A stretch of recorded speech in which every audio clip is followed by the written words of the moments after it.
Riwayat Orang Kudus 1 Februari Santa Veridiana. Santa Veridiana lahir di Castel Fiorentino, Tuscany, Italia, dalam keluarga bangsawan. Sejak kecil, ia sudah memperlihatkan wataknya yang murah hati dan penuh kepedulian terhadap sesama. Namun, Veridiana baru sungguh-sungguh menjawab panggilan untuk menjalani hidup religius setelah ia beranjak dewasa. Saat berusia 26 tahun, Veridiana berziarah ke Katedral Santiago de Compostela di Spanyol. Perjalanan ini menempuh rute ziarah yang dikenal sejak abad pertengahan sebagai rute ziarah Camino de Santiago atau rute Way of Saint James, Latin Peregrinatio Compostelana, dan membawa berkah spiritual yang luar biasa bagi Veridiana. Setelah kembali ke Castel Fiorentino, Veridiana memutuskan untuk meninggalkan kehidupan duniawi. Ia ingin menjadi seorang pertapa wanita dan mempersembahkan seluruh hidupnya kepada Yesus.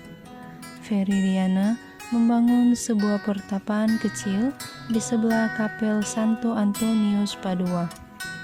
Ia lalu tinggal di pertapaan tersebut selama 34 tahun dan menjalani hidup dalam doa dan mati raga di bawah bimbingan para biarawan Benediktin Valumbrosan.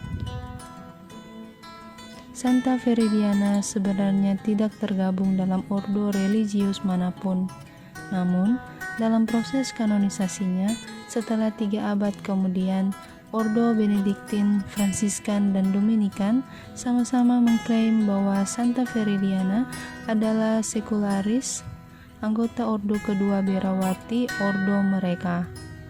Klaim ordo Fransiskan didasarkan pada sebuah tradisi yang menyebutkan bahwa pada tahun 1211, Santo Fransiskus Assisi, bapa pendiri ordo Fransiskan, sempat mengunjungi pertapaan Santa Veridiana dan mentabiskannya sebagai seorang sekularis Fransiskan.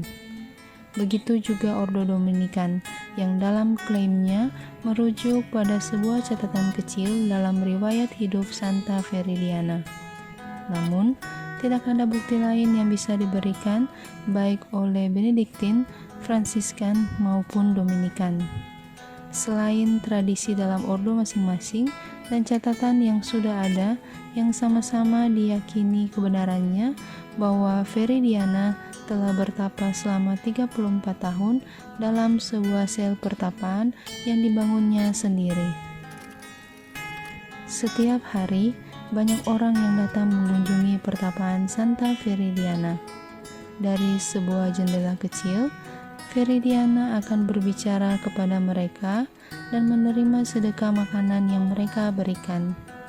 Banyak mujizat penyembuhan dilaporkan terjadi pada para pengunjung yang berdoa bersamanya. Hal ini membuat jumlah pengunjung yang datang semakin bertambah banyak. Ketika bencana kelaparan melanda Castel Fiorentino, seorang paman Santa Veridiana sama sekali tidak tergerak untuk membantu penduduk yang kelaparan. Malah, sang paman menjual kacang polong hasil panen keluarga mereka dengan harga yang tinggi. Ketika sang pembeli hendak mengambil bahan makanan tersebut, mereka terkejut melihat gudang penyimpanan yang telah kosong.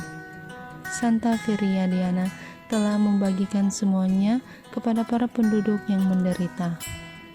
Sang paman lalu meminta waktu 24 jam untuk menyediakan gantinya. Lalu dengan marah menuntut pertanggungjawaban Veridiana. Keesokan harinya, pada waktu yang telah ditentukan, sang paman dan si pembeli tercengang mendapati gudang makanan telah penuh kembali dengan kacang polong. Santa Veridiana tutup usia di pertapaannya pada tahun 1242. Jiwanya yang kudus meninggalkan raganya dikala ia tengah tenggelam dalam doa hariannya. Sebuah tradisi lokal menyebutkan bahwa Saat Santa Veridiana meninggalkan dunia ini, lonceng-lonceng gereja di seluruh Castel Fiorentino secara ajaib berdentang dengan sendirinya dan seakan mengiringi kembalinya jiwa suci Veridiana ke rumah Bapa. Santa Veridiana dikanonisasi tahun 1533 oleh Paus Clemens VII. Santa Veridiana, doakanlah kami.